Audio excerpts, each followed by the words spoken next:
Hello friends. तो आज हम बेसिक फर्स्ट ईयर केमिस्ट्री का यूनिट 8 संश्लेषित रंजक जो पढ़ रहे हैं सिंथेटिक डाई। तो उसमें हम देखने वाले रंग एवं संगठन के बारे में, कलर एंड कॉन्स्टिट्यूशन के बारे में। ठीक है, तो बहुत ज़्यादा आसानी से देखने वाले इसे। ठीक है, बहुत इंपॉर्टेंट है। और इसमें हम आपका आर्जियोक्रोम, ठीक है, जो आपका आर्जियोक्रोम है, क्रोमोसोम है, ठीक है, और आपका क्रोमोजेन जो है, ठीक है, और विड का क्रोमोफोर आर्जियोक्रोम जो सिद्धांत है उसको भी बहुत आसानी से देखने वाले हैं। ठीक है, तो भाई वीडियो बहुत इंपॉर्टेंट है, तो प्लीज वीडियो को लास्ट तक जरूर देखना। तो चलो शुरू करते हैं। तो देखो, रंग एवं संगठन की बात करें, जो जो आपका सिंथेटिक डाई है, संश्लेषित रंजक है, इसके नाम से ही पता चलता है इस पे रंग है। ठीक है, तो इसमें क्या है, कलर है।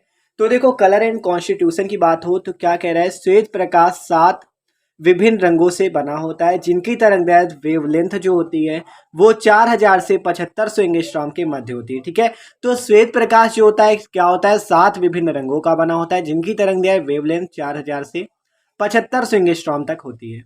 तो देखते हैं 7 विभिन्न रंग कौन कौन से होते हैं। देख सकते हो आप, आपको पता है विबग्योर जो होते हैं ये 7 रंग होते हैं। ठीक है, विबग्योर आपके, तो देख सकते हो विबग्योर में जो आपका वी होता है ये वायलेट होता है, मतलब बैंगनी रंग आपका। आई फॉर आपका इंडिगो हो गया, जामुनी। ठीक है, बी फॉर आपका ब्लू रंग हो गया, मतलब नीला। और आपका जी फॉर ग्रीन कलर हो गया, हरा। वाई फॉर येलो, पीला। ओ फॉर ऑरेंज, नारंगी। आर मतलब रेड, लाल। ठीक है, तो ये आपके 7 कलर होते हैं, violet, indigo, blue, green, yellow, orange, red. ठीक है, तो वेब क्योर, तो ये तो आपको पता ही है। तो यही चीज कहा गया कि श्वेत प्रकाश जो होता है आपका, जो सफेद वाइट लाइट जो होता है, 7 विभिन्न रंगों से बना होता है, जिनकी तरंगदैर्घ्य 4000 से 7500 एंगस्ट्रॉम के बीच की या मध्य की होती है। तो कहा गया, जब आगे बढ़ते हैं, कह रहा जब दृश्य क्षेत्र का प्रकाश किसी वस्तु पर पड़ता है, मतलब ये जो प्रकाश है दृश्य क्षेत्र का, जब यह किसी वस्तु पर पड़ता है, किसी आपकी चीज पर पड़ता है, तो क्या होता है। तो देखो, अगर श्वेत प्रकाश, इसकी 3 कंडीशन है, बहुत आसान है, समझेंगे आसानी से। अगर श्वेत प्रकाश जो है आपका, ये जो आपके श्वेत प्रकाश है, यह अगर पूर्णतः परावर्तित हो सकता है। ठीक है, अगर आपका श्वेत प्रकाश, मान लो कोई वस्तु है, ठीक है, अगर कोई वस्तु है, इस पर पड़ने के पश्चात परावर्तन हो जाए उसका, वो फिर से उसी दिशा में वापस लौट जाए, तो ये क्या होगा, तो उसका क्या रंग, वस्तु का जो रंग होगा वो आपको सफेद दिखेगा। मतलब वस्तु हमेशा प्रकाश से दिखती है, आपको पता है प्रकाश क्या होता है, जो हमें वस्तु को देखने में मदद करता है। ठीक है, तो वही कहा गया, श्वेत प्रकाश पूर्णतः परावर्तित हो सकता है। अगर परावर्तित होता है तो वस्तु क्या हमें सफेद दिखेगी। ठीक है, तो देखो हमने क्या देखा, श्वेत प्रकाश क्या हो सकता है, पूर्णतः परावर्तित हो सकता है। ठीक है, अगर परावर्तित होता है किसी वस्तु पर पड़ने के पश्चात वो फिर से उसी दिशा में वापस लौट जाता है, यही तो परावर्तन होता है। अगर वो परावर्तित होता है तो वस्तु जो होगी वो आपकी सफेद कलर की दिखेगी। ठीक है, ये पहला कंडीशन।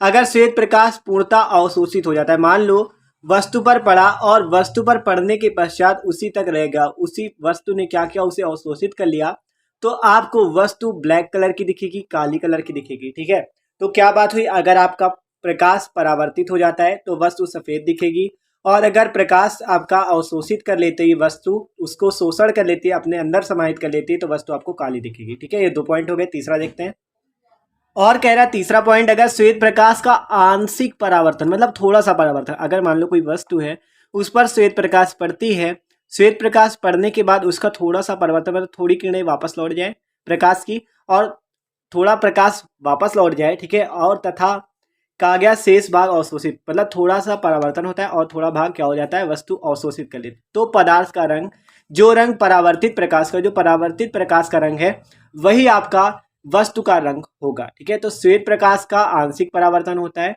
तथा शेष भाग अवशोषित होता है, तो आपका वस्तु किस रंग की होगी, जिस रंग का आपका परावर्तित प्रकाश है उसी रंग की होगी। तो ये 3 कंडीशन थी, आपने देखी कि अगर परावर्तित होता है तो वस्तु सफेद दिखेगी, और अगर अवशोषित कर लेती वस्तु तो काली दिखेगी वस्तु। ठीक है, और अगर आंशिक परावर्तन होता है, मतलब थोड़ा सा परावर्तन, थोड़ी कीड़े वापस लौट जाती है और थोड़ा वस्तु अवशोषित कर लेती, तो उस रंग, तो प्रकाश किस रंग, वो वस्तु या पदार्थ किस रंग का होगा, परावर्तित प्रकाश के रंग का होगा। ठीक है, आप देखते हैं विड का क्रोमोफोर आर्जियोक्रोम सिद्धांत। ठीक है, ये भी बहुत इंपॉर्टेंट है।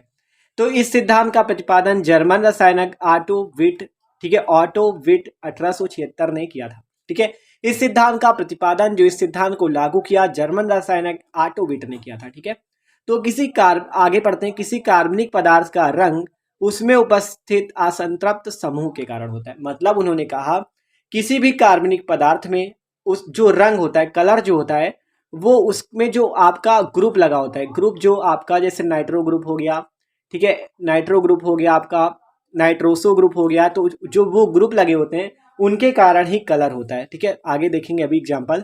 तो देखो आगे क्या कह रहा है, जिन्हें वर्णमूलक या क्रोमोफोर कहते हैं। तो आपका कार्बनिक पदार्थ में जो रंग होता है उसमें उपस्थित असंतृप्त समूह के कारण होता है, नाइट्रो नाइट्रोसो समूह के कारण, और भी समूह हैं, ठीक है, तो उनके कारण होता है, और जिन्हें हम वर्णमूलक या क्रोमोफोर कहते हैं। अब एग्जाम्पल देखते हैं तो आसानी समझ में आए।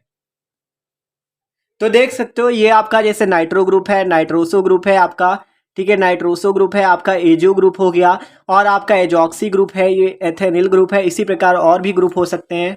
ठीक है, तो ये जो आपके ये ग्रुप होते हैं, इन्हीं के कारण किसी पदार्थ पे कलर उत्पन्न होता है। ठीक है, तो यही परिभाषा कही गई थी कि किसी कार्बनिक पदार्थ का रंग उसमें उपस्थित असंतृप्त समूह, ये जो आपको समूह दिख रहे हैं, नाइट्रो समूह हो गया, नाइट्रोसो समूह हो गया, ठीक है, एजॉक्सी समूह हो गया, एथेनिल समूह हो गया, ठीक है, तो इन्हीं के कारण आपका कलर उत्पन्न होता है, जिन्हें वर्णमूलक या क्रोमोफोर। अब हम इन्हें वर्णमूलक या क्रोमोफोर कहते हैं। ठीक है, तो इन्हें क्या कहते हैं, वर्णमूलक या क्रोमोफोर कहते हैं। इन्हीं समूहों के कारण, इन्हीं ग्रुप्स के कारण कलर उत्पन्न होता है। आप देखते हैं क्रोमोजन के बारे में। ठीक है, क्रोमोजन भी बहुत इंपॉर्टेंट है। तो देखो क्रोमोजन क्या होता है, क्रोमोफोर युक्त यौगिक को क्रोमोजन कहते हैं। क्या कहा गया, क्रोमोफोर युक्त यौगिक, मतलब क्रोमोफोर क्या हो गया, जो आपके समूह होते हैं, ठीक है, ये जो समूह आपका लगा हुआ है ये आपका क्रोमोफोर होता है, देख सकते हो। तो अगर आपका क्रोमोफोर से जो यौगिक बन जाए उसे आप क्रोमोजन कहोगे, तो ये भी इंपॉर्टेंट है, आसान एकदम। ठीक है, तो ये जो आपके ग्रुप थे ये क्रोमोफोर कहलाते हैं, अगर इससे कोई यौगिक बन जाए तो वो आपका क्रोमोजन कहलाएगा। तो ये देख सकते हो ये आपके क्या है, क्रोमोजन है। ठीक है, ये आपका क्रोमोजन है। एग्जाम्पल लिया हमने एजोबेंजीन, देख सकते हो ये पूरा क्रोमोजन है, और आपका जो इतना सा भाग है ये आपका क्या कहलाएगा, क्रोमोफोर कहलाएगा। आगे पढ़ते हैं, कह रहा किसी क्रोमोजन में क्रोमोफोर की संख्या जितनी अधिक होती है, बहुत इंपॉर्टेंट है, जितना ज्यादा क्रोमोजन में क्रोमोफोर होगा, मतलब जितने ज्यादा एक ग्रुप होंगे, ग्रुपों की संख्या जितनी ज्यादा होगी, क्रोमोजन के रंग की तीव्रता उतनी ही अधिक होगी। अगर आपका क्रोमोफोर की संख्या बढ़ती है तो आपके क्या होगा, क्रोमोजन की रंग की तीव्रता उतनी ही ज्यादा, मतलब उतना ही ज्यादा रंग गहरा होगा। यदि समूह एक दूसरे के साथ संयुग्मन में होते हैं, मतलब ये समूह एक दूसरे के साथ अगर संयुग्मन कर ले, युग्मन कर ले, तो प्रभाव की या आप कह सकते हो तीव्रता जो होती है उसका प्रभाव बहुत ज्यादा अधिक हो जाता है। यदि समूह एक दूसरे के साथ संयुग्मन में होते हैं तो इनका प्रभाव क्या होता है, बहुत ज्यादा बढ़ जाता है। ठीक है, तो मेन बात क्या हुई, क्रोमोजन क्या होता है, ये यौगिक पूरा क्रोमोजन कहलाता है, और जो इसका इतना सा भाग है ये आपका समूह लगा हुआ है ये क्रोमोफोर कहलाता है। और क्रोमोजन में क्रोमोफोर की संख्या जितनी अधिक होगी, इनकी संख्या जितनी इस ग्रुप की अधिक होगी, उतना आपका रंग गाढ़ा होगा, उतनी ज्यादा उसकी तीव्रता अधिक होगी। यदि समूह एक दूसरे के साथ संयुग्मन में होते हैं तो उसकी तीव्रता का प्रभाव बढ़ जाता है, रंग का प्रभाव बढ़ जाता है। तो देख सकते हो एग्जाम्पल हमने लिया, जैसे आपका ये ग्रुप है तो इसमें जो आपका CH डबल बॉन्ड CH लगा है, ठीक है, तो देख सकते हो एथेनिल ग्रुप है, C डबल बॉन्ड C, ठीक है, एथेनिल ग्रुप लगा हुआ है। देखो जब इसका एक अणु था तो ये रंगहीन था, मतलब कह रहा है जितनी ज्यादा संख्या बढ़ाओगे उसका रंग उतना अच्छा होगा। तो हमने 2 इसकी संख्या ले ली इस ग्रुप की, तो रंगहीन हो गया, अभी भी रंगहीन है। जब इसकी संख्या और बढ़ाई 3 कर दी तो इसका रंग हल्का पीला, देख रहे हो रंग बढ़ रहा है ना। तो जैसे जैसे आप इस क्रोमोफोर की संख्या, इस ग्रुप की संख्या बढ़ाओगे उतना ज्यादा रंग बढ़ता चला जाएगा। देख सकते हो फिर इसकी संख्या 4 कर दी, फिर इसका हल्के पीले सा पीला हो गया, फिर एक संख्या बढ़ा दी तो नारंगी। तो इसी प्रकार ये एग्जाम्पल है आपका कि जैसे जैसे आप संख्या बढ़ाते चले जाओगे, जैसे जैसे आप संख्या बढ़ाते चले जाओगे, आपका ये जो आपका रंग है वो बढ़ता चला जाएगा, उसकी तीव्रता क्या होगी, बढ़ती चली जाएगी। तो देख सकते हो यदि समूह एक दूसरे के साथ संयुग्मन में होते हैं और क्या होता है, तो देख सकते हो भाई गर्मी बहुत है, ठीक है, तो उस क्रोमोजन के रंग की तीव्रता उतनी ही अधिक होती है। तो सॉरी, ठीक है, पसीना। तो आगे देखते हैं, देखो तो देखा हमने क्या कि इसका रंग क्या आ रहा है, बढ़ रहा है, बढ़ता चला जा रहा है। ठीक है, आक्जियोक्रोम देखते हैं अब। आक्जियोक्रोम क्या कहता है, ये समूह क्रोमोफोर के प्रभाव को बढ़ाते हैं। आक्जियोक्रोम जो होते हैं ये समूह ऐसे होते हैं जो क्रोमोफोर के प्रभाव के बढ़ाते हैं। ठीक है, ऐसे समूह जो स्वयं रंग उत्पन्न नहीं करते किंतु उनकी उपस्थिति में क्रोमोफोर युक्त कार्बनिक पदार्थों का रंग गाढ़ा हो जाता है। आक्जियोक्रोम जो होते हैं ये खुद रंग उत्पन्न नहीं करते, लेकिन अगर ये क्रोमोफोर के साथ उपस्थित हो जाए, अभी एग्जाम्पल देखेंगे, ठीक है, तो इनका रंग क्या होता है, और ज्यादा गाढ़ा हो जाता है ये। ठीक है, क्या कह रहा है, ऐसे समूह जो स्वयं रंग उत्पन्न नहीं करते किंतु उनकी उपस्थिति से क्रोमोफोर युक्त कार्बनिक पदार्थों का रंग गाढ़ा हो जाता है, तो उन्हें वर्णवर्धक या आक्जियोक्रोम कहते हैं।